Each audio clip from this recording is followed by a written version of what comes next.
Placer des fractions sur une droite numérique. Commençons avec quelque chose de plus simple. Donc, j'ai ma droite numérique qui j'ai 0 et je vais mettre un 1 ici. Donc, ici, j'ai 2 tiers. Ce qui veut dire que ma droite devrait être divisée en 3. Ceci serait 1 tiers. Et ceci serait 2 tiers. Donc, si je veux identifier 2 tiers, il serait ici.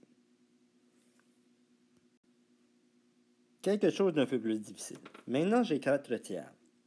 Je sais que 3 va une fois dans 4.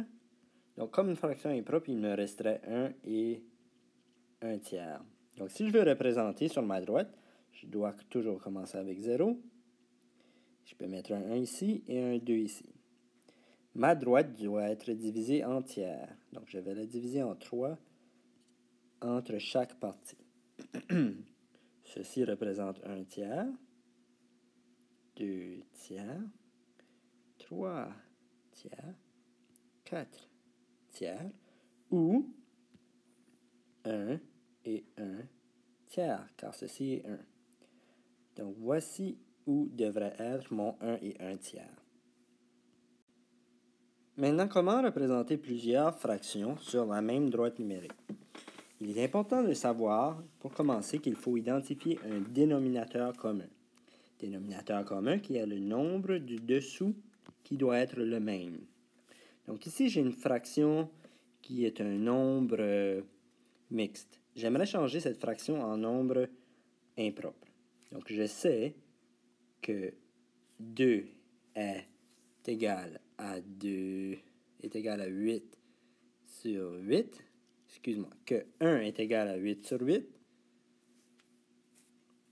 Donc, ici, si j'ai 2, ça devrait être égal à 16 sur 8. Il y a 1 de plus. Donc, qui est la même chose que 17 sur 8. Donc, une des choses que tu dois commencer par faire est de changer ces fractions ici pour avoir le dénominateur commun.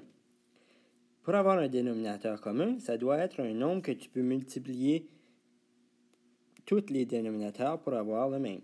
Donc, si je fais une liste des nombres qui sont des multiples de 2, il y a 2, 4, 6, 8 et 10. Donc, ici, on a 8. Ici, on a 8. Donc, on ne va pas changer celui-là. Donc, on peut changer 3 huitièmes et le mettre à une fraction égale sur 8.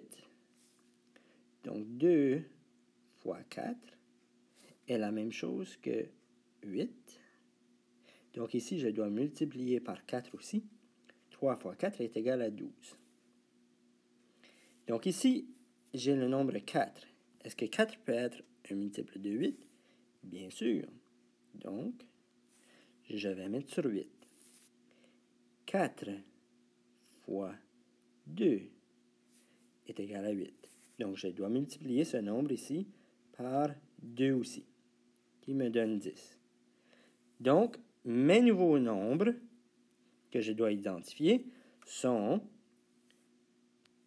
8 dixièmes, 12 huitièmes et 17 huitièmes.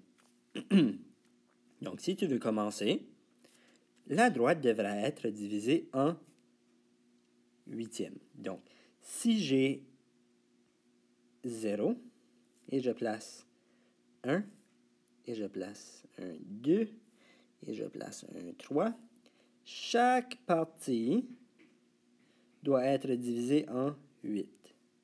Donc, si je divise en 8,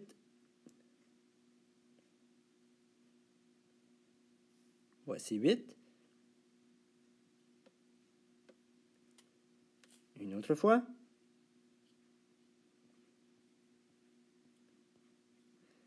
Donc, je vais mettre mes lignes de mes nombres entiers plus grandes. Donc ici, si ça représente un huitième, et je cherche ma nouvelle fraction qui est 10 huitièmes. Je sais que ça, c'est 8 huitièmes. Donc 2 de plus, 1, 2, m'amène ici. Donc, je vais placer 10 huitièmes ici. Maintenant, j'ai 12 huitièmes que je dois placer ici. Donc, mon 12 huitièmes sera 2 de plus que 10 huitièmes. Car chaque espace est 2 huitièmes. Donc, 11, 12 huitièmes est ici. Et ensuite, j'ai 17 huitièmes. Je vais compter pour 17 huitièmes.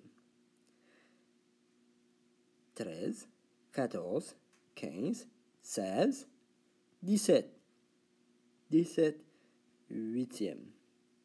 Donc voilà, je viens de représenter mes 3 fractions sur la même droite. Il est important de se souvenir que tu dois trouver le dénominateur premier en premier, le dénominateur commun. Merci et bonne chance!